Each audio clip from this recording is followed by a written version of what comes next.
Okay, this is going to be basic music theory. I hear so many people say they're terrified of music theory. I think the most terrifying thing about music theory is the two words, music theory, because it's really not terribly difficult. Okay, this is going to be in the key of C, and what we learn here will apply to every other key. The reason we're using the key of C because you can see everything. It's all here in front of you. You don't have to deal through a bunch of sharps and flats and stuff. So, let's start off by building a major triad, the key of C. C major chord. It's going to consist of a root, which is C, then then E, and then a G.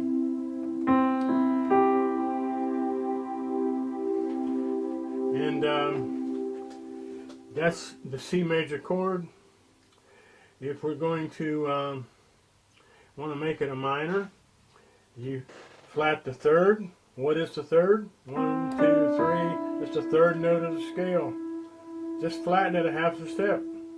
Go there, play everything else the same, and you've got C minor. Now, we're going to keep my three fingers, as long as I don't lose them in a chainsaw accident or something. Actually, we'll use a thumb and two fingers. Here's our C, and we're going to keep everything we got and just move everything up one. That is a D minor. Why is it a D minor? Because the third of a D minor scale is this one. But we have flattened it. So, at D minor, we're going to move on up. Here's E minor. Same thing. And then we come to what Nashville calls a 4 chord. In the key of C, it would be F, because 1, 2, 3, 4. We build a major triad there, which is F. And then we go to the 5 chord, which is G. The same thing applies if we flatten the third of this G here. We get a G minor. Okay, if you didn't grasp that, just rewind it and play it again until you do, until you do get it. Let's add another note to our triad. We're going to add a 7th. 1, 2, 3, 4, 5, 6, 7. Are you starting to see where these numbers and names and things, how they actually start to make sense? Here's a C major 7th we're playing right here. Very common chord in pop music. You've heard it on a million songs. Here's a D minor 7. Remember the D minor we had here? There it is. Same thing, go to E minor.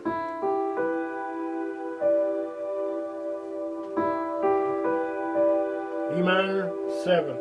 E is an elephant. And then we go to F major 7th.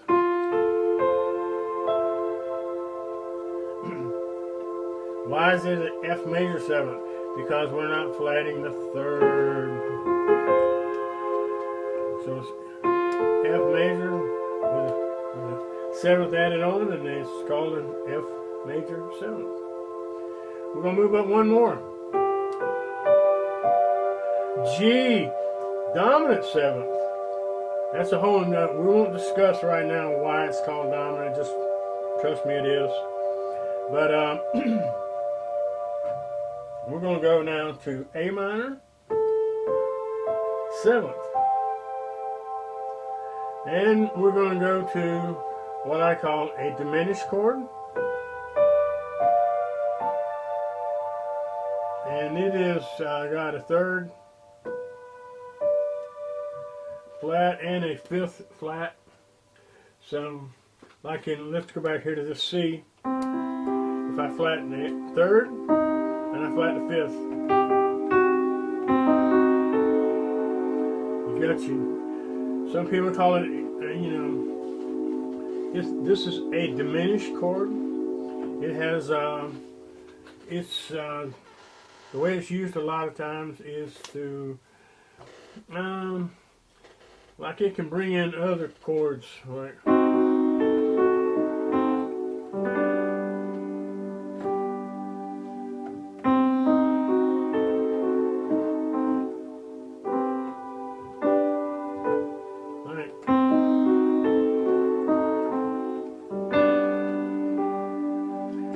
So, and we're going to give you one more chord, and then that's going to be enough chords. We're not going to, well, we'll get into a 6.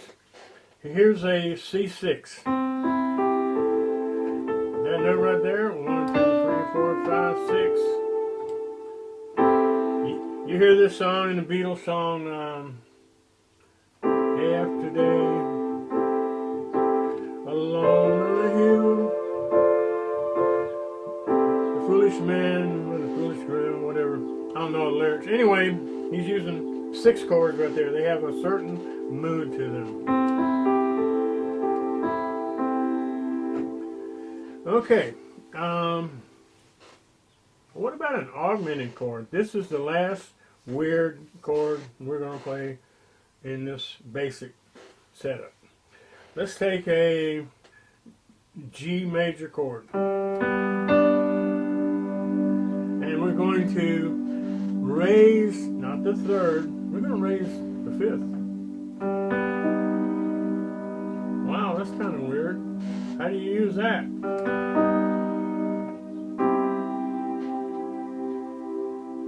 Well, let me get my feet on the sustain pedal here. Yeah. Alright, there we do it.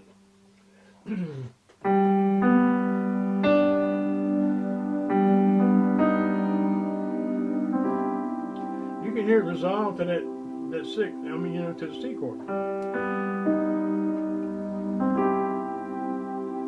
So anyway, that's kind of how they use. That's the real rough, basic explanation of how they work. And I don't know if I've left out anything. I'm sure I have. But music theory, this is real basic stuff. There's your diminished chord. See, here's our F major chord, root, 3rd, 5th, and we're going to flatten 3rd and the 5th.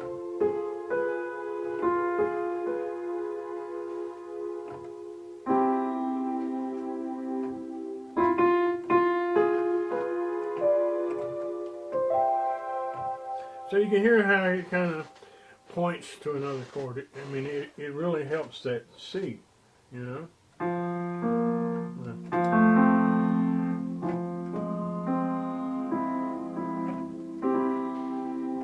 Anyway, so I hope that that's kind of short.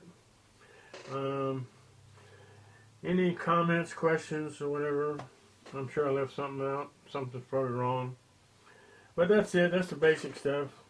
The Nashville system that they use there is they use a number system. So if a singer wants to change the key of a song, they don't have to write a new chart. But they do things a little bit different. Like let's take a C major. We'll call that a 1 chord because it's in the root key of C. So they're going to call the root the 1. Well, an actual 2 chord would be D minor, like that one. But somewhere, somebody in Nashville decided, you know what? Some of these bluegrass players, they don't read music, they don't know music theory and stuff, so we're going to do something a little different. We're going to make a 2 chord a major, whatever it is. Let's say they'll write we're in the key of C, and all of a sudden you see a number 2 is the next chord. That's going to be a D major. If it's a number 2 and it has a minus sign, That's going to be the minor. And I'm sure there's some other things in there that I'm probably leaving out, but that's mostly what they do.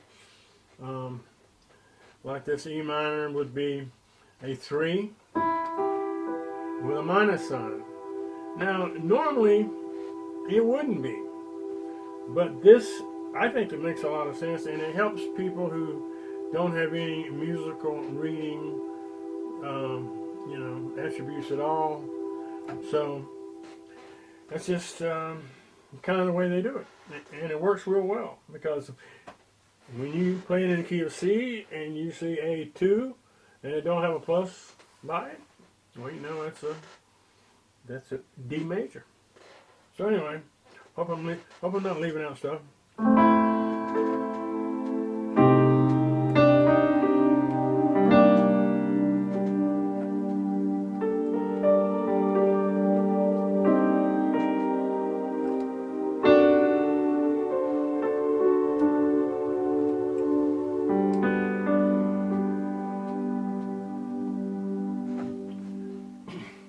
Anyway, so that's going to be it for now. Have a nice day. Bye.